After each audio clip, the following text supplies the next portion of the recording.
Kekayaan hati ini penting sekali karena rata-rata teman di Grab itu kan miskin lah. Tapi jangan miskin sampai miskin hati gitu. Bahwa kamu nyari nafkah itu sudah ibadah, menyaksikan macam-macamnya orang itu juga ibadah. Bahkan menambah khazanah ilmu. Gara-gara jalan-jalan sering ngerti orang yang buntung. Alhamdulillah meskipun saya hanya Grab, masih punya kaki. Ketemu orang buta ya gitu. Alhamdulillah saya terselamatkan dari seperti itu. Sehingga melihat orang maksiat juga gitu. Saya meskipun gini terselamatkan dari tempat maksiat, sehingga hidup itu tidak nelongso gitu. Ada nilai lebih yang kita punyai. Jadi diantara kebaikan Islam adalah orang disuruh ingat sisi nikmat. Artinya apa? Kehidupan yang kita miliki sekarang adalah kenikmatan yang dirindukan mulai yang mati zaman Nabi Adam sampai kiamat. Apapun masalah hidup Anda ini punya kenikmatan yang enggak tertandingi, yaitu namanya hidup. Assalamualaikum warahmatullahi wabarakatuh. Kembali lagi di channel Galeri Dakwah Ahlussunnah wal Jamaah. Pada kesempatan kali ini kita akan mengupas referensi apa yang diutarakan oleh Gus Baha mengenai kekayaan hati.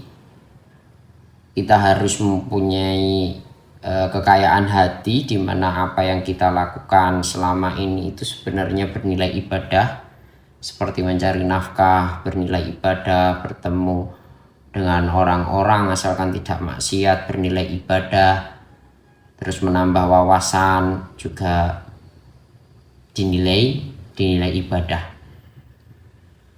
Jadi apa yang diutarakan oleh Gus Baha itu memang benar adanya, berada di dalam kitab Al-Adhkar karangan Syekh Muhyiddin Abad Zakaria Yahya bin Syarafuddin An-Nawawi,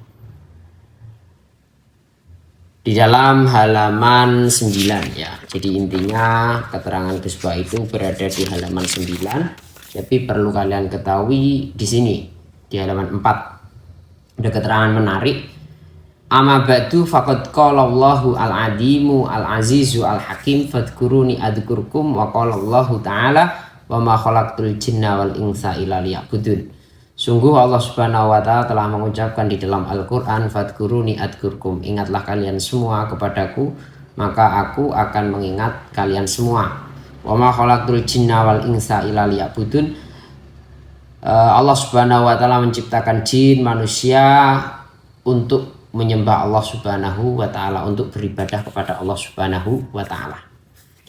Dari dua ayat ini fa'ulima bihada anna min afdali halil abdi hala dzikrihi rabbal alamin wastighalihi bil adhkari al-waridati an Rasulillah sallallahu alaihi wasallam sayyidil mursalin.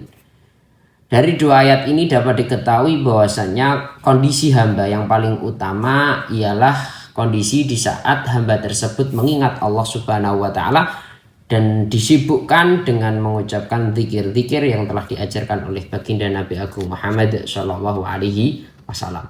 Jadi ketika seseorang zikir, itu kondisi hamba yang paling utama di hadapan Allah Subhanahu wa ta'ala, mengingat Allah Subhanahu wa ta'ala. Nah ini yang diutarakan oleh Gus Baha. Faslun i'lam anna fadilata dzikri ghairu munhasiratin fit tasbih wa tahlil wa tahmid wa takbir wa nahwiha, bal kullu 'amilin lillahi ta'ala bi ta'atin fa huwa dzakirun lillahi ta'ala. Ketahuilah bahwasanya keutamaan zikir tidak terkhusus pada orang yang mengucapkan kalimat tasbih, tahlil, tahmid, takbir dan yang lainnya. Akan tetapi setiap amal apapun itu, setiap perbuatan apapun itu ketika dilakukan lillahi ta'ala dan tidak ada unsur maksiat sama sekali, itu kategori orang yang berzikir kepada Allah Subhanahu wa ta'ala, orang yang mengingat Allah Subhanahu wa ta'ala. Jadi ketika orang tersebut bekerja tidak bermaksiat dan apa yang ia lakukan semata-mata mencari ridha Allah Subhanahu wa ta'ala, maka bekerjanya, dagangnya, mengajarnya, apapun itu kategori zikir. Menambah wawasannya kategori zikir. Zikir yang artinya apa? Ibadah. Dan zikir merupakan kondisi hamba yang paling mulia di hadapan Allah Subhanahu wa ta'ala. Jadi setiap amal apapun itu yang dilandasi lillahi ta'ala dan tidak ada unsur maksiat sama sekali, kategori apa? Dzakirun lillah, orang yang sedang berzikir atau mengingat Allah Subhanahu wa ta'ala.